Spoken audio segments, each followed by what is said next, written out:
What's up? This is Kevin from CGRundertow, and oh man, that is a serious piece of plastic. Now you're playing with a bazooka. That's right, this is the Super NES Super Scope. That is, man, incredible. So this Super Scope came out in the US in 1992, and it had a much later release in other countries. It came out in Japan in 1993 and in Europe in 1994. And Japan actually had a really limited release. I think they were afraid of how well it was doing in the US. So it's, yeah, not much support for this thing. Only a handful of games were released for this beast. I think 11. And but it's still a very impressive light gun. I mean, this is a big step up from the Zapper. This thing's huge. But let's look at the features. So here's your power switch.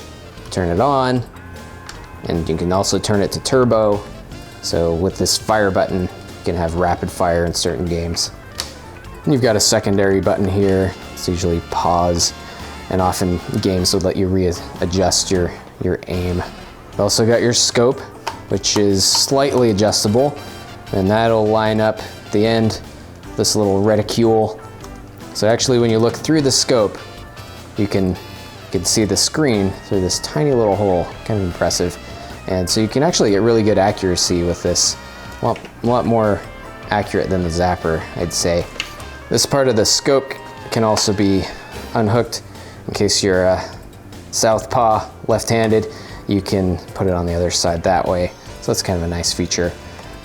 This part goes on your shoulder. It's very, very comfortable to use. It's a little bit small for adults.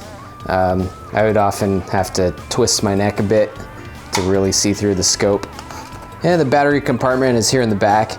It takes 6 AA's, which is quite a few. Use rechargeables if you can. So that's a lot of batteries.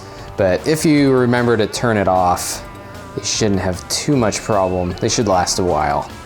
This part is essential as well. This is the sensor that you'll have to hook up to your Super Nintendo.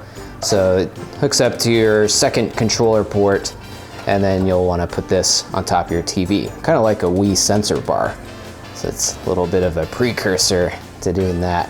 Now it's kind of big, so it'll only fit on your CRT TV, which is appropriate because the Super Scope will only work with CRT TVs.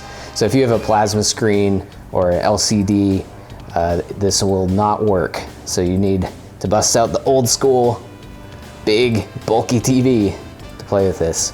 But it's actually worth it. There's some really interesting games that we'll be reviewing shortly here in Undertow.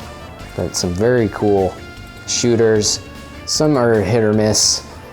Get it? But yeah, there's some interesting games. But if anything, this thing is this is fun.